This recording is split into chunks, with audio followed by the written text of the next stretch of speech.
아멘.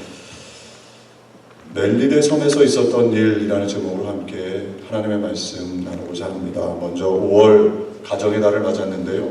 우리 교우들 모두에게 하나님 주시는 은혜와 평강이 넘치시기를 주님의 이름으로 축복을 드립니다. 우리가 어디쯤 왔습니까?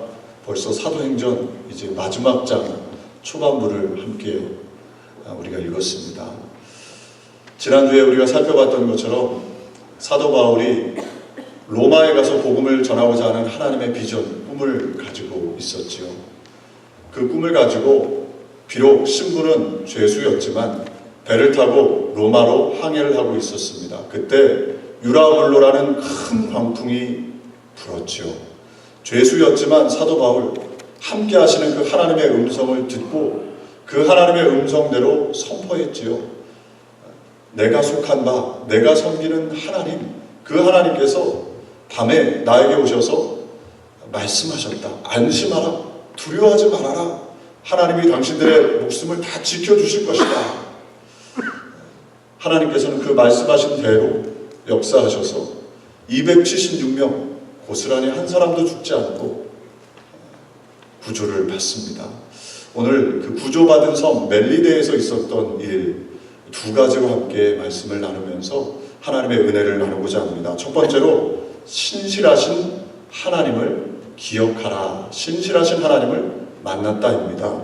멜리데에서 있었던 첫 번째 일은 사도 바울이 구조를 받은 다음에 하나님이 정말 신실하시구나 라는 것을 깨달은 것이지요. 말씀드린 것처럼 사도행전 27장에 보면 23절부터 26절에 사도 바울 곁에 그 풍랑 중에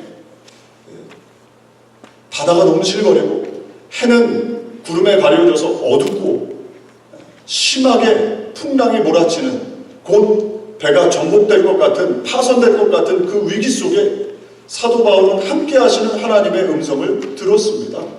그 음성을 듣고 사도 바울은 그 음성대로 배에 타고 있는 사람들에게 외쳤지요. 내가 속한 바 곧 내가 섬기는 하나님의 사자가 어젯밤에 내 곁에 서서 말하되 바울아 두려워하지 말라. 내가 가이사 앞에 서야 하겠고 또 하나님께서 너와 함께 항해하는 자를 다 내게 주셨다 하였으니 그러므로 여러분이 안심하라. 나는 내게 말씀하신 그대로 되리라고 하나님을 믿노라. 아멘. 바울은 선장과 선주처럼 배나 항해에 대한 지식이 있었던 사람이 아니지요. 바울은 백부장과 같이 용맹해서 전쟁에서 목숨을 걸고 싸웠던 그런 전쟁 용사도 아닙니다. 바울은 지금 어떤 모습입니까? 죄수복을 입고 죄수의 신분입니다. 배에서 가장 어떻게 보면 낮은 신분의 사람이지요. 그런데 그 바울이요, 함께 하시는 하나님, 역사하시는 하나님을 믿고 선포했을 때 구원의 역사가 일어났습니다. 오늘 1절에 이렇게 말씀합니다. 우리가 구조된 후에 안집 그 섬은 멜리데라 하더라. 아멘. 사도 바울은 신실하신 하나님의 말씀을 믿었고 그 말씀대로 하나님께서는 역사하셔서 구원을 베풀어 주셨습니다. 사도 바울이 도착한 멜리데 섬은 어떤 곳입니까? 제가 지도를 하나 준비를 했는데요. 네, 저 여러분들이 보실 때는 왼쪽 끝에 지중해 왼쪽에 멜리데 이렇게 되어 있습니다. 시실리 밑에 있는 섬이지요. 이 섬은 몰타 섬이라고 현재 이렇게 부릅니다. 현대에는 주로 로마 군대에서 퇴역한 사람들이 살아가는 그런 곳. 3개월 동안 사도 바울과 일행들이 276명이 그곳에 머물렀습니다. 그런데 여기서 주목하고 싶은 것이 무엇이냐면 멜리데라는 이름의 뜻입니다. 멜리데의 이름의 뜻이 무엇인가 찾아보았더니 멜리데가 피난처 이런 뜻을 가지고 있어요. 하나님께서는 사도 바울 일행을요, 말씀하신 대로 구원해 주시기 위하여 피난처 멜리데를 예비해 주신 것입니다. 그리고 그들로 하여금 멜리데에 갈 수 있도록 인도해 주신 것이지요. 저와 여러분 오늘도 우리의 인생 속에 우리의 삶 속에 때때로 유라굴로라는 광풍이 불 때 하나님께서는 신실하게 하나님을 믿는 하나님의 백성들에게 찾아오셔서 말씀해 주십니다. 그 말씀대로 하나님은 신실하게 역사하시고 지켜주시고 보호해 주시는 것이지요. 우리 교우들의 삶에 혹여나 어려움, 문제, 시련이 있다면 이 신실하신 하나님을 바라보시기를, 신실하신 하나님을 만나는 복된 시간이 되시기를 주님의 이름으로 축복을 드립니다. 신명기 7장 9절 말씀하지요. 그런즉 너는 알라 오직 내 하나님 여호와는 하나님이시요 신실하신 하나님이시라. 그를 사랑하고 그의 계명을 지키는 자에게는 천대까지 그의 언약을 이행하시며 인애를 베푸시되 아멘. 신실하다라는 단어의 뜻은 우리가 잘 아는 것처럼 faithful, 믿을만하다, 약속을 지킨다, 그런 의미가 있지 않습니까? 신실하려면 두 가지 조건이 맞아야죠. 첫 번째, 약속을 지키려는 의지가 있어야 합니다. 이 의지만 있어가지고는 안 되고요. 그 약속을 지킬 수 있는 능력이 있어야 합니다. 상당수 저와 여러분이 자녀들에게 신실하고 싶은데 우리는 의지가 없기보다는 때때로 능력이 부족해서 자녀들에게 신실하지 못할 때가 있지요. 그런데 우리 하나님은 어떠신 분이십니까? 전능하신 하나님 아니십니까? 홍해를 이스라엘 백성들 자녀들을 위해서 친히 갈라주셨어요. 홍해를 육지처럼 건너게 하셨습니다. 하나님께서는 무에서 유를 창조하시는 분이십니다. 할렐루야. 아멘이십니까? 우리 하나님, 저와 여러분이 믿는 하나님은 죽은 자를 살리시는 하나님이세요. 저와 여러분이 믿는 우리 주, 우리 하나님은 저와 여러분을 위해서 예수 그리스도를 이 땅에 보내셨고 그 예수 그리스도께서 저와 여러분을 위해서 십자가에서 죽으시고 죄와 허물을 다 씻으시고 그리고 사망 권세 이기셔서 부활하신 능력의 하나님이십니다. 여기에도 적혀 있잖아요. Jesus is never fail. 결코 예수님은 질 수 없고 실패하지 아니하시는 좋으신 그런 하나님이신 것이지요. 그리고 저와 여러분에게 성령을 주셔서 이 땅에서 살아가면서 그와 같이 살지 않고 하나님과 동행하며 하나님의 인도하심 속에서 살 수 있도록 만들어주시는 신실하신 하나님이십니다. 오늘도 저와 여러분이 이 예배 가운데 그 신실하신 하나님을 바라보시기를 주님의 이름으로 축복을 드립니다. 이사야 55장 11절 말씀합니다. 내 입에서 나가는 말도 이와 같이 헛되이 내게로 되돌아오지 아니하고 나의 기뻐하는 뜻을 이루며 내가 보낸 일에 형통함이니라. 아멘. 헛되이 우리 하나님이 하신 말씀은 돌아가는 것이 없고 다 이루신다는 것이죠. 저는 참 감사한 것이 말씀을 준비하면서 나는 신실한 하나님을 만났는가, 제가 이렇게 말씀을 되돌아보았습니다. 다른 사람들의 이야기, 성경의 이야기도 물론 중요하죠. 제가 이렇게 되돌아보면 지난번에 여러 번 말씀드렸습니다만 저는 참 복음에 대해서도 하나님의 말씀에 대해서도 하나님의 부르심은 있었는데 잘 깊이 깨닫지를 못하고 있었던 것 같아요. 목회를 하면서 처음 시작할 때 제가 고등학교 졸업하고 아세아람 신학대학교라는 선교학을 전공하려고 갔는데요. 그때 공부할 때도 그렇고 대학원 신대원을 다니고 또 교회에서 전도사 시험을 봐서 전도사하고 목사 안수받고 하면서도 되돌아보면 참 많이 부족했습니다. 잘 몰랐고 부족했고 연약했는데 하나님은 신실하셔서요. 붙잡으시고 가르쳐주시고 인도해주시고 그래도 우리 갈보리 순복음교회 신실한 하나님의 백성들과 함께 숫자는 많지 않아도 이렇게 신앙생활 할 수 있도록 말씀을 가르치며 종의 사명 감당할 수 있도록 하나님께서는 신실하게 저를 붙잡아 주셨어요. 때때로 넘어질 때에도 지켜주셨고 함께해 주셨고 인도해 주셔서 사명 감당할 수 있도록 만들어 주신 신실한 하나님이시죠. 할렐루야. 우리 교우들도 이 신실한 하나님을 만나시기를 주님의 이름으로 축복을 드립니다. 과학자들이 건강한 쥐 2마리를 가지고 실험을 했습니다. 한 마리는 햇볕이 전혀 비치지 않는 항아리에 집어넣고 뚜껑을 덮었습니다. 또 한 마리는 똑같은 항아리지만 빛이 조금 들어갈 수 있도록 만들어서 두 항아리에 각각 쥐 한 마리, 건강한 쥐를 집어넣었어요. 그런데 아주 햇볕이 들지 않는 캄캄한 항아리 속에는 쥐가 들어가서 3분을 견디지 못하고 죽었습니다. 그런데 햇빛이 조금 비치는 그 항아리는요 36시간 이상을, 그러니까 10배, 12배 이상을 오래 쥐가 버텼다. 이 쥐 실험을 통해서 알 수 있는 것은 절망, 어두움, 희망이 없으면요 똑같이 건강 상태는 똑같아도 지탱하고 버티는 시간이 전혀 다르다는 것이죠. 12배 차이가 납니다. 저와 여러분 이민생활 우리 교우들 이렇게 찾아가서 특별히 남자 교우들 만나면 남자 교우들이 공통적으로 얘기하는 게 있어요. 목사님, 생활이 좀 다람쥐 쳇바퀴 돌아가는 것 같아요. 늘 똑같고 답답하고 아침 일찍 나와서 일 시작하고 저녁 늦게까지 집에 가서 똑같이 그렇게 생활하고, 어떻게 보면 우리의 삶이 빛이 비춰지지 않는 것 같은 그런 느낌이 들 수가 있습니다. 그러나 저와 여러분, 우리가 승리하는 길은, 우리가 하나님의 은혜를 누리는 길은 빛 대신 신실하신 하나님을 바라보는 것입니다. 이 예배 가운데 그 하나님을 바라보시기를 주님의 이름으로 축복을 드립니다. 그 하나님은 아브라함만의 하나님, 이삭의 하나님, 누구 믿음의 선조들만의 하나님이 아니라 오늘도 역사하셔서 저와 여러분, 우리가 믿고 바라볼 때 동일하게 우리의 삶의 신실함으로 역사해 주시는 줄로 믿습니다. 민수기 23장 19절 말씀합니다. 하나님은 사람이 아니시니 거짓말을 하지 아니하시고 인생이 아니시니 후회가 없으시도다. 어찌 그 말씀하신 바를 행하지 아니하시며 하신 말씀을 실행하지 않으시랴. 아멘. 실현하지 아니하시고, 하나님은 분명히 약속하신 대로 행해 주신다는 것입니다. 따라서 저와 여러분이 하나님의 신실하신 약속 말씀을 붙잡고 나아갈 때 하나님은 역사해 주시는 것이지요. 디모데후서 2장 13절로 말씀합니다. 우리는 미쁨이 없을지라도 주는 항상 미쁘시니, 미쁘다는 말은 신실하다는 말이지요. 우리를 향해서 좋으신 분이라는 것이지요. 오늘도 예배 속에서 그 하나님을 바라보시고 소망하시고 나아가시기를 주님의 이름으로 축복을 드립니다. 하나님께서 믿음의 조상 아브라함을 갈대아 우르에서 부르셨습니다. 그리고 부르신 다음에 아브라함의 삶에 두 가지 약속을 주셨어요. 내가 네게 지시하는 땅으로 가라 말씀하시고, 첫 번째 약속은 자손을 주시겠다. 그리고 두 번째 약속은 땅을 주시겠다. 이 약속을 하셨죠.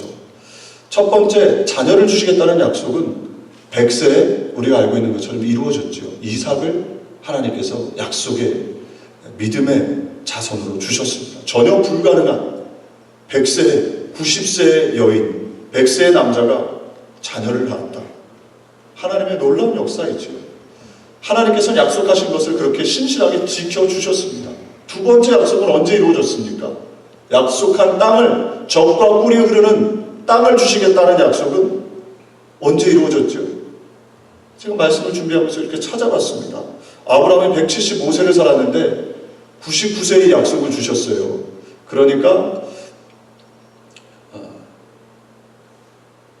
76년 후에, 그리고 이삭 180년 살았죠. 이삭 후에 야곱 147년 살았습니다. 그 이후에 요셉 110년 살았습니다. 그 이후지요.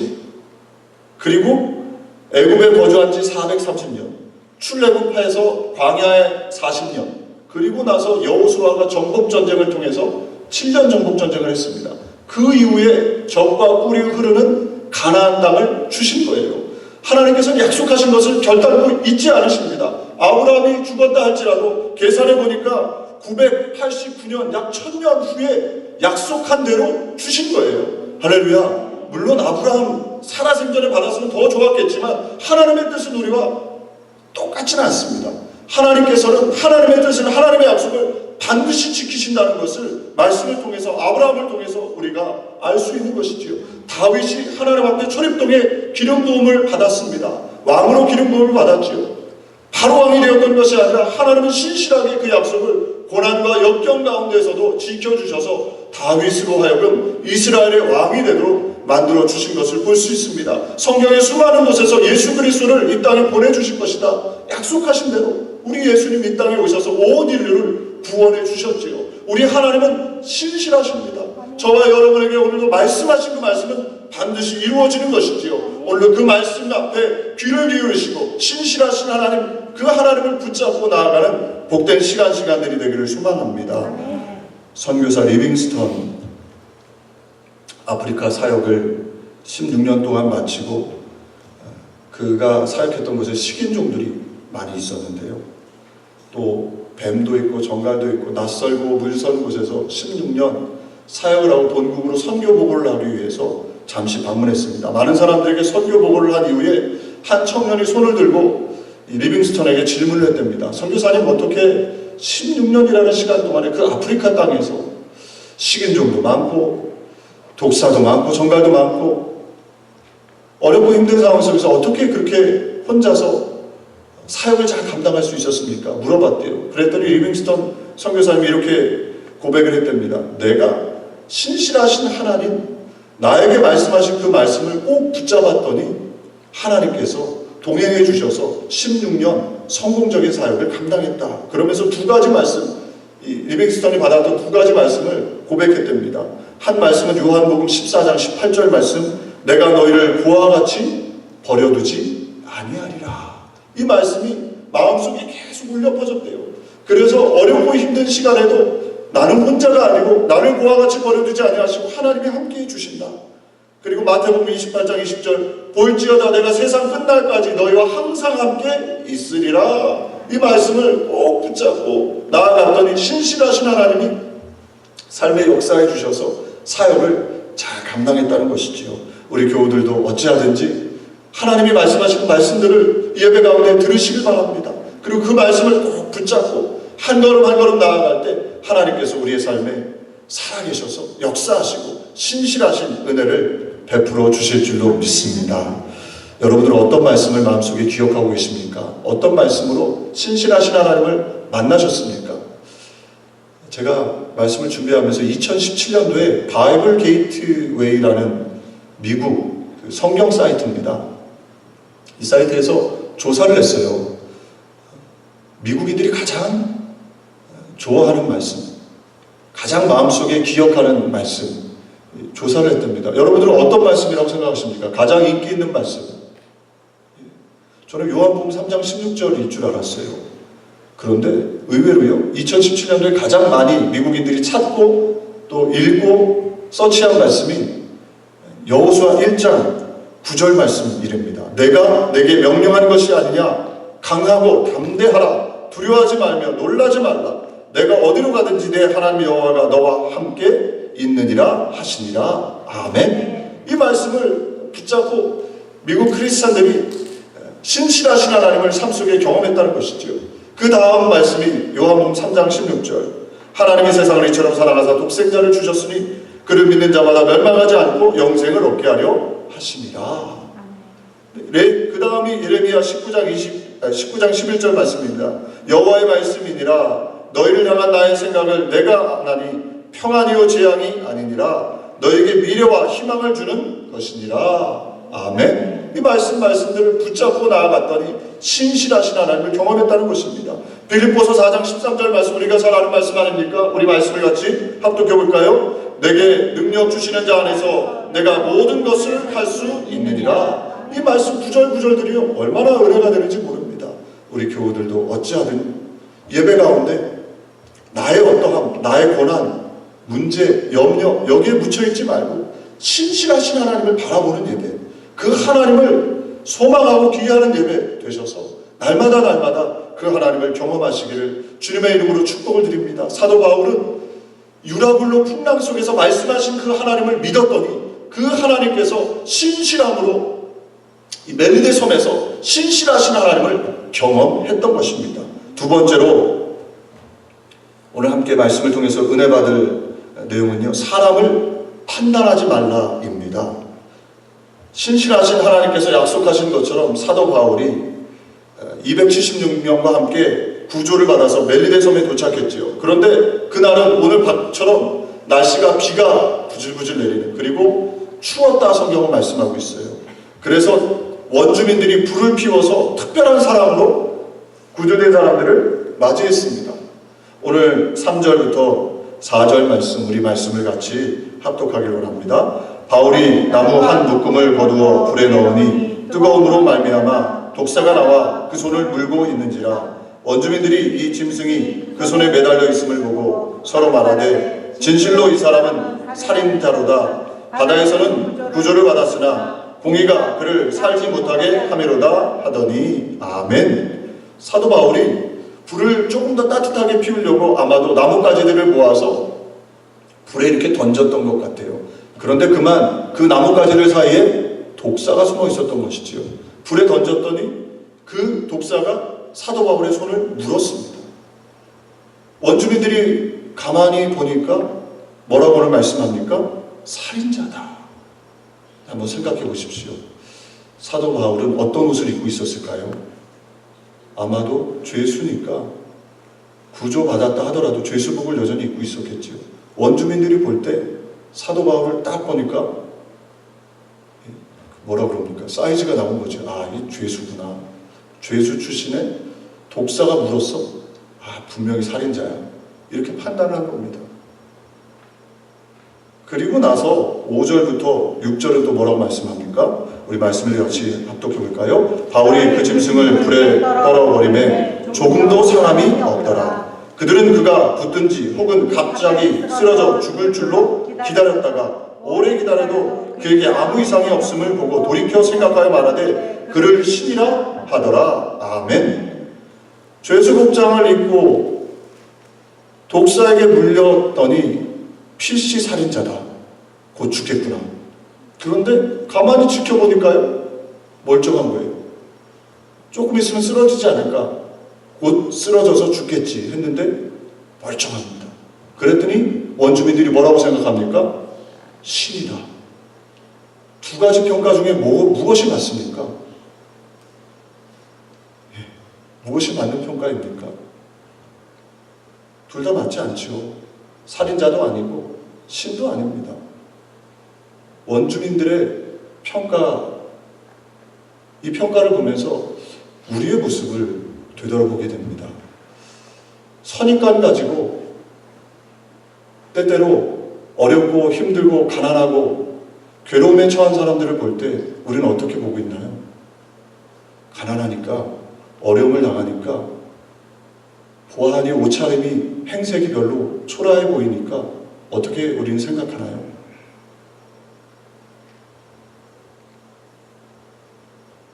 예수님께서 말씀하셨죠. 마태복음 7장 1절부터 2절 말씀합니다. 비판을 받지 아니하려거든 비판하지 말라. 너희가 비판하는 그 비판으로 너희가 비판을 받을 것이요 너희가 헤아리는 그 헤아림으로 너희가 헤아림을 받을 것이니라. 아멘. NIV 성경에 보면 do not judge 이렇게 되어 있습니다. 비판뿐만 아니라 판단하지 말라는 것이죠. 누군가를 비난할 뿐만 아니라 판단하지 말아라. 이렇게 말씀하고 있는 겁니다. 그 판단하는 판단으로 하나님께서 우리를 판단하시고 비판하신다는 것이지요. 요한복음 9장에도 보면 나면서부터 소경이 된 사람이 나오지요. 제자들이 예수님께 뭐라고 묻습니까? 예수님, 저 사람이 저렇게 나면서부터 소경된 것이 누구 죄 때문입니까? 저 사람의 죄 때문입니까? 저 사람의 부모의 죄 때문입니까? 그렇게 묻습니다. 제자들이 소경을 판단하고 있는 것이죠. 그때 예수님 뭐라고 말씀하세요? 누구의 죄 때문이 아니고 요한복음 9장 3절에 이렇게 말씀합니다. 예수께서 대답하시되 이 사람이나 그 부모의 죄로 인한 것이 아니라 그에게서 하나님이 하시는 일을 나타내고자 하심이라. 아멘. 예수님은 지금 사람에게 집중하는 것이 아니라 눈을 돌려서 누구를 바라봤느냐? 이 사람의 죄, 부모님의 죄 때문이 아니고 하나님께서 그를 통해서 일을 하실 것이다. 이렇게 말씀하고 있는 것이지요. 옳고 그름의 문제가 아니라 하나님께 초점을 맞추라는 것입니다. 우리의 모습은 이 제자들의 모습 또는 원주민들의 모습과 같지요. 우리의 생각이 어떻습니까? 시편 93편 11절에 보면 여호와께서는 사람의 생각이 허무함을 아시느니라. 창세기 6장 5절에 여호와께서 사람의 죄악이 세상에 가득함과 그의 마음으로 생각하는 모든 계획이 항상 악할 뿐임을 보시고. 아멘. 사랑하는 교회 여러분, 우리가 형제를 자매를 판단하고 비판하면 또 거기서 멈추지 않고 뒤에서 수근수근대고 보이지 않는 곳에서 비난하고 정죄하면 똑같은 판단을 우리 하나님께 받게 됩니다. 교회 문제가 무엇입니까? 신앙인들의 문제가 무엇입니까? 저와 여러분들의 문제가 무엇입니까? 교회에 담을 높이 쌓아요. 교회들이. 교회는 죄인, 교회는 연약하고 가난하고 상처받고 어려운 사람들이 오는 곳이 교회입니다. 믿으시면 아멘 하시기 바랍니다. 저와 여러분이 우리가 함께하는 이 교회는 높은 담을 쌓고 내가 좋아하는 사람만 오는 교회, 그것이 과연 교회입니까? 우리가 생각할 때 어느 정도 수준에 이르러야 받아주는 교회, 그것이 교회입니까?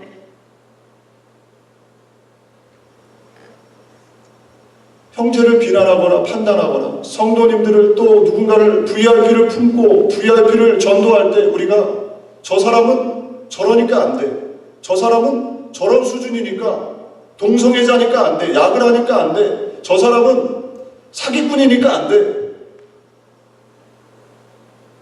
과연 그렇습니까? 찰스 스윈돌 목사님이 산상수훈 설교집에서 사람들에 대해서 비판하지 말아야 되는 이유 두 가지를 얘기했는데요. 제가 참 공감이 많이 됐습니다. 첫 번째가 판단하지 말아야 할 이유, 우리는 모든 사실을 다 알지 못한다. 정확하게 판단을 해야 되는데 우리는 그 사람에 대해서 판단을 못해요. 정확하게 알지 못해요. 동기와 상황까지 정확하게 알 수가 없지요. 그저 대충 짐작만 할 뿐입니다. 그런데 그것 가지고 판단하는 것이 과연 옳겠습니까? 예를 들어서 공사장에서 미장이가 옆에 있는 조수에게 벽돌 하면 뭐라는 뜻이겠습니까? 벽돌을 달라는 것이죠. 그래서 벽돌을 쌓는, 집을 쌓는 것이죠. 그런데 그 밑에 지나가는, 그 밑에서 벽돌을 쌓는 것 밑에서 지나가는 사람들에게 벽돌하고 외치면 뭐라는 뜻이겠습니까? 벽돌이 떨어지니까 피하라는 얘기죠. 똑같은 벽돌의 이야기에도 전혀 다른 뜻이 되는 것이죠. 저와 여러분, 우리가 똑같은 말을 해도, 누군가가 똑같은 말을 하더라도 우리는 그 사람의 상황을 모르기 때문에 정확하게 그를 판단할 수가 없어요.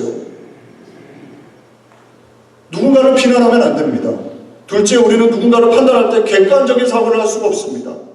우리가 모두가 다 객관적이라고 생각을 하지만 정말로 객관적일 수가 없어요. 모두가 다 주관이 있는 것이지요. 선입관이 있고 편견이 있습니다. 그래서 그 사람을 우리가 비난하면 안 되죠. 예를 들어서 제가요, 어떤 사람에 대해서 아주 안 좋은 생각을 하고 있었는데 그 사람이 저를 공개적으로 칭찬한다. 그러면 제 생각이 바뀌어요. 안 좋게 생각하고 있다가 칭찬을 들으면 그 사람의 안 좋았던 모습이 오히려 좋게 보일 수가 있어요. 사람들의 판단은 그렇습니다. 우리 모두는 비판하고 평가하고 정죄하려는 유혹이 있습니다. 특별히 목회하는 저는요, 앞에서 그런 유혹이 더 많은 것 같아요. 교회 중직자들은 더 그런 유혹이 많지요. 누군가를 자꾸 판단하려고 그래요. 말씀의 잣대로 평가하려고 그래요. 그러나 저와 여러분 기억해야 합니다. 내가 판단하는 그 판단 기준으로 동일하게 하나님은 우리를 판단하십니다.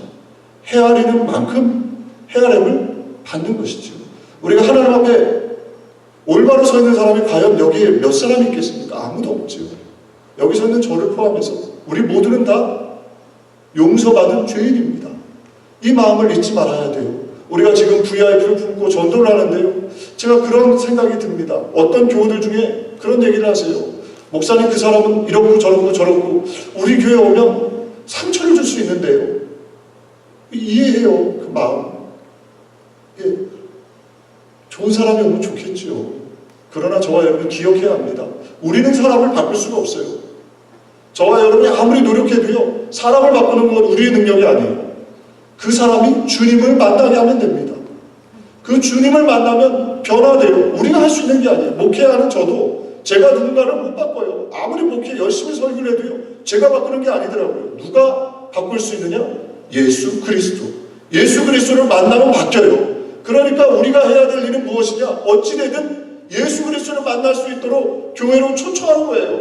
교회로 부르는 거예요. 그래서 그 사람이 이런 사람이건 저런 사람이건 우리가 미워하고 정죄하고 손가락질할 것이 아니라, 뒤에서 수근수근할 것이 아니라 어찌하든지 품고 그를 예수 그리스도로 인도할 수 있는 하나님의 사람들 되시기를 주님의 이름으로 축복을 드립니다. 자녀를 키우면서 그런 말씀하시더라고요. 진짜 인간이 되는 건 사랑하는 자녀에게 한번 배반당해야 진짜 인간이 된다고. 어떤 이제 선배 목사님 그런 말씀을 하세요. 그런 것 같아요. 우리 자녀들도요, 내 뜻대로 내 마음대로 어떻게 됩니까? 안 되잖아요. 빨리 내려놔야 합니다. 교회 생활할 때, 특별히 가정에서 일터에서도 동일한 은혜가 저와 여러분에게 있으시기를 주님의 이름으로 축복을 드립니다. 말씀 맺겠습니다. 마지막 이 카타콤 사진을 하나 준비를 했는데요. 네, 그 다음, 이 카타콤 사진은 멜리데에 있는 카타콤입니다. 사도 바울은 비록 죄수의 신분이었지만 신실하신 하나님을 만났고 자신을 판단하는 원주민들 앞에서 신실하게 예수 그리스도를 증거했습니다.